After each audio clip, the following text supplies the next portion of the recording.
Hello, welcome RM Touch Network Consultancy. In this video, I will show you how to make a configuration VLANs using tree. As you see in our topology, consists four departments, and all for the departments they have a different VLANs. For example, this department is a sales, it has a VLAN 10, and this one is its network, and this one is a finance and accountant, and it is a VLAN 20. This one is a human resource, and it is VLAN 30, and this one is a logistic, and it's VLAN 40. And also, and there is a Palo Alto Firewall that we are going to make the configuration for the VLANs. So to start in our configuration, first I will create the VLANs, then I will assign every interface it is VLANs, and then so first we will start layer 2 switch. Right click, start, and right click console, and we will wait while it's making a rebooting. It takes a small seconds.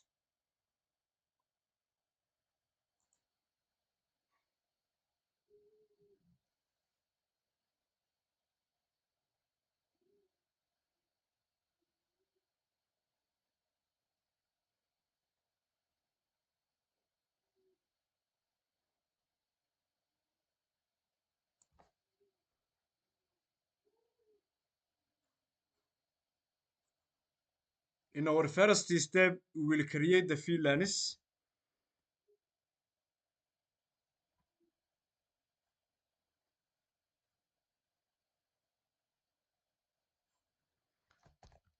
Enable config VLAN 10 name sales VLAN 20 VLAN 20 name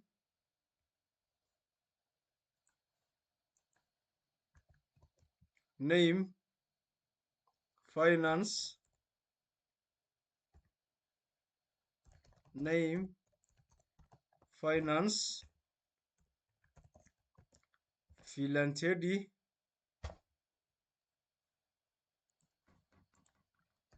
name HR and VLAN 40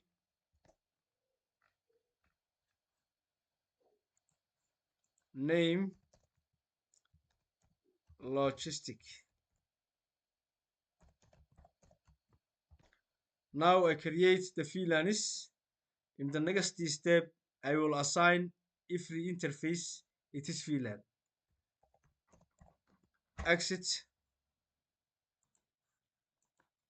Okay. Interface gigabyte 0/0 switchboard mode access switchboard access VLAN 10. Exit. Interface gigabyte 01 switchboard mode access switchboard access VLAN 10. Okay. Exit. Interface gigabyte 02 switchboard mode access switchboard access VLAN 20 switchboard access VLAN 20. Exit. Interface gigabyte 03 switchboard mode access switchboard access VLAN 30. Okay. Exit. Interface gigabyte 10 switchboard mode access switchboard access VLAN 40. Okay. The next step, I will give the IP address if VLAN exit interface VLAN 10 no shutdown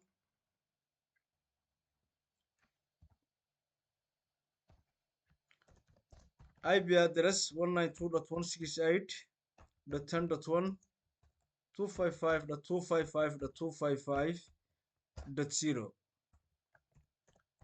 exit interface VLAN 20 no shutdown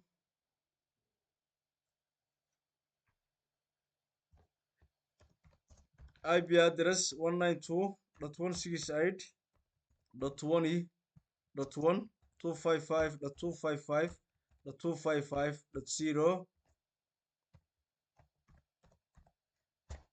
exit interface VLAN 30 no shutdown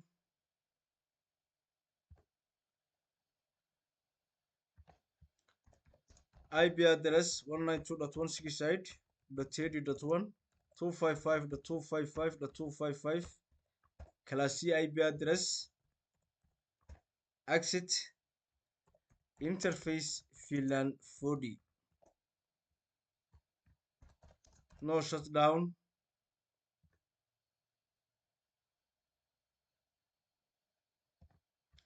and IP address 192.168.40.1 255.255.255.0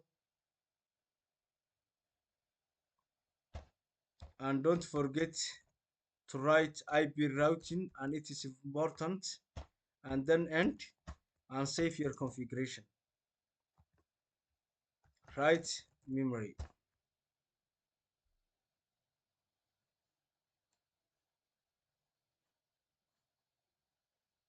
Okay, now I save it by configuration and then show VLAN brief.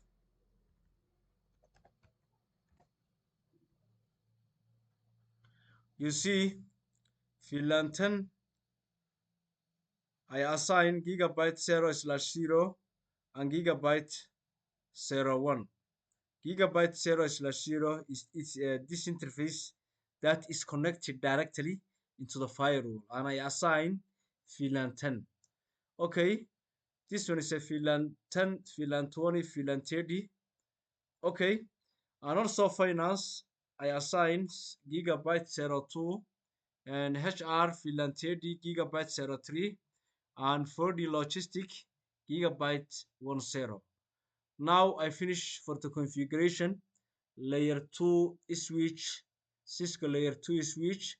Okay, in the next step I will make the configuration for the Palo Alto firewall. So before I go the firewall, I give the IP addresses for the hosts.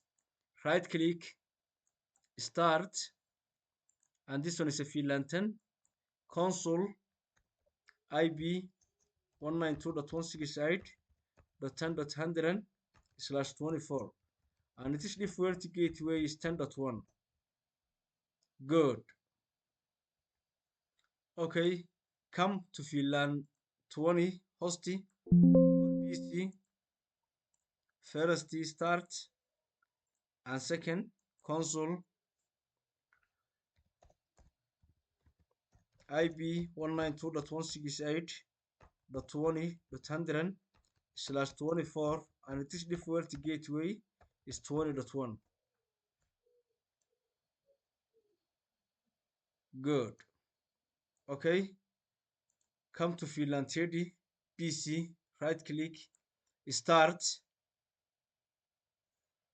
and right click console IP 192.168.30.100/24 and this default gateway is 30.1.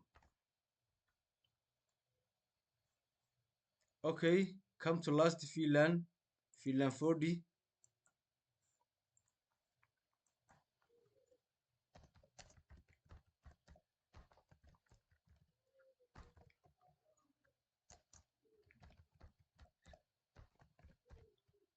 Okay, this one is a VLAN 4D. So I am going to ping from VLAN 4D to VLAN 10.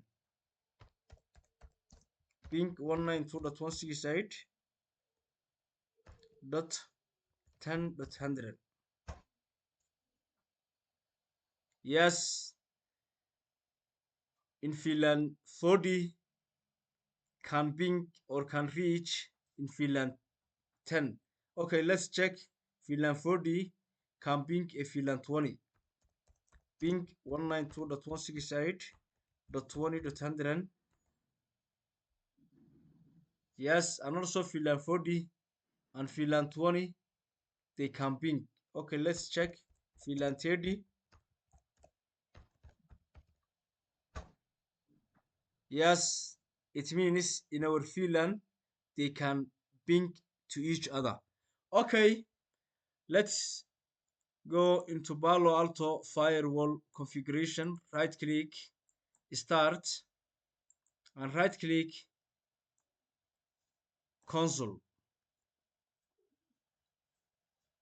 It takes a very small time, at least 4-5 minutes, and it is login is a admin.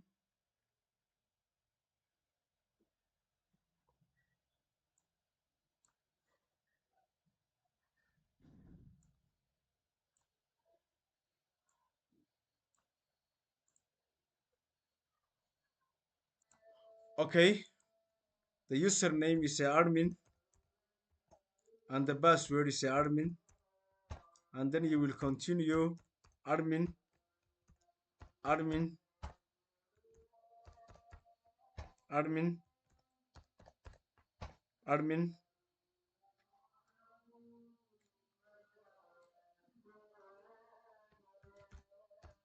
admin. You will continue at 4-5 minutes.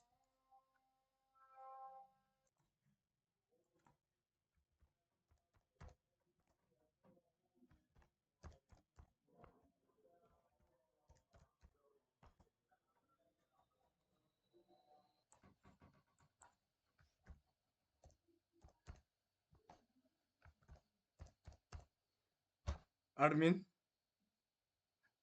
Okay, now we enter the old password, and the old password was admin, and then we will enter the new password, and also you have to make a strong password for the requirements of Palo Alto Firewall.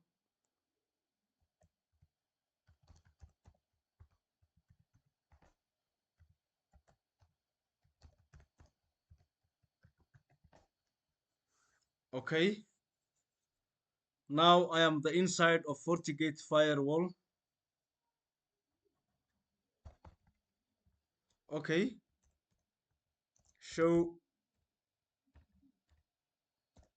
interface management.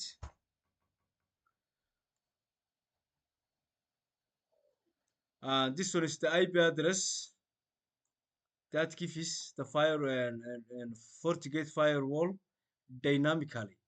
And this net mask and the default gateway is 52.1. So I'm not going to use that IP address the FortiGate firewall gives. So I am going to create my own IP address. So you write configure set device config system, set device config system IP address 192.168.52.252 and the net mask 255.255.255.0. Okay, set device config system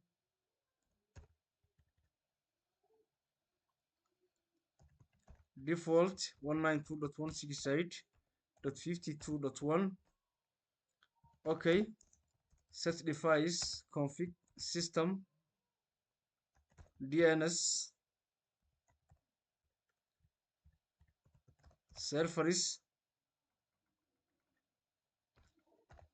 primary 8.8.8.8, and the secondary 8.8.4.4. Okay, and set device config system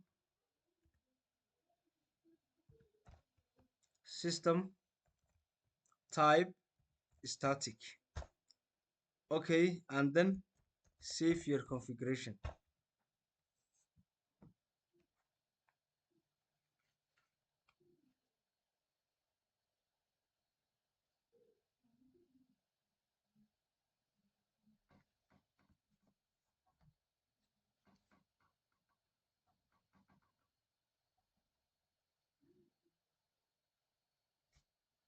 We will wait a small second. This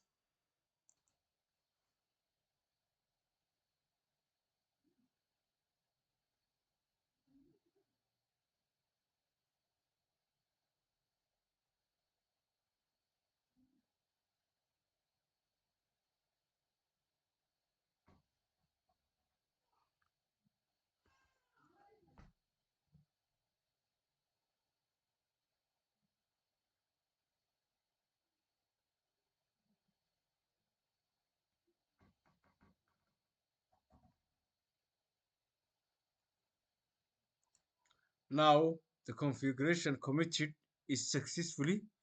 Now I am going to copy this IP address.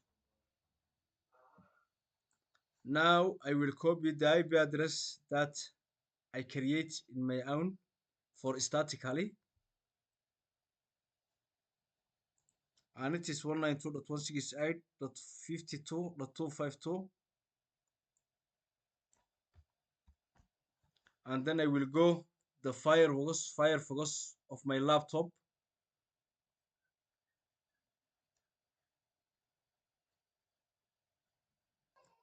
Okay, now I will copy the IP address. Then I will go the Firefox, and then I will paste my IP address in here, and then click enter. And then you will add in here S, enter.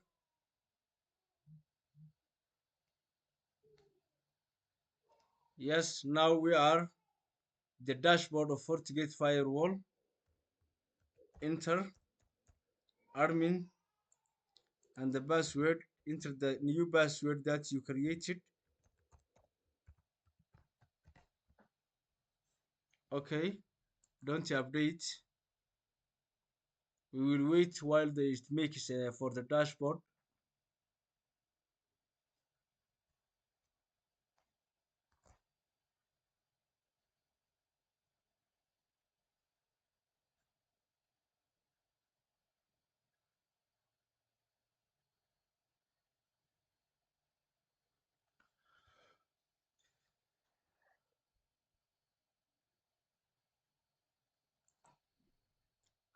Yes, now it creates the dashboard, and then don't show again, and then close. Good, perfect. Remind me later. This one is the Palo Alto Firewall dashboard. This one is your devices, and this one is a network, and this one is a object policies monitor. So, and then click interfaces, go to network, and then select the interfaces. Yes, this one is the port that are connected layer 2, switch, and the firewall. So, click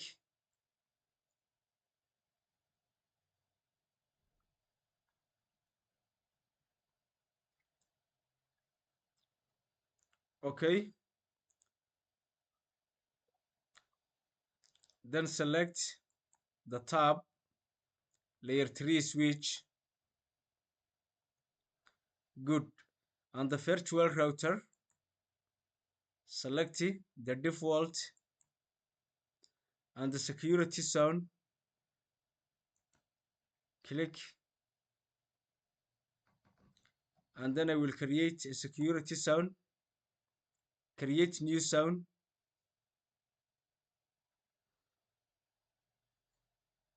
and I will make a name LAN, and then click OK. Good. Come to IP version 4 and give the IP address VLAN 192.168.10.10. OK.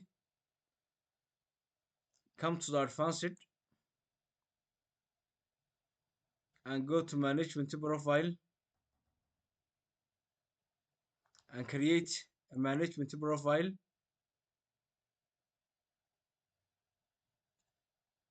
and then select ping, and then I will make name allow ping, and then click OK.